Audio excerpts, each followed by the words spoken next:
Welcome, this is how to fix Strava not showing map.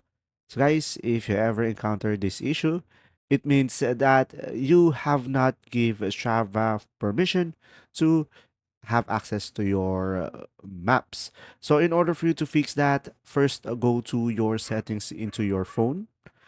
And now over here, just simply scroll down and just simply select apps. And after that, here you could just simply try to find Strava and just simply tap on it.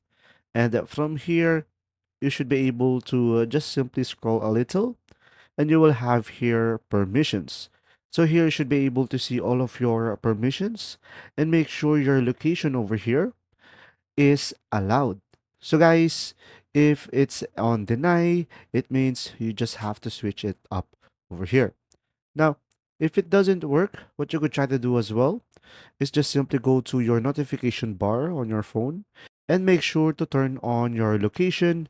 And also, guys, make sure to power off battery saving mode like this one over here. So make sure to turn off battery savers mode into your phone, and this should fix the issue. There you go. See ya.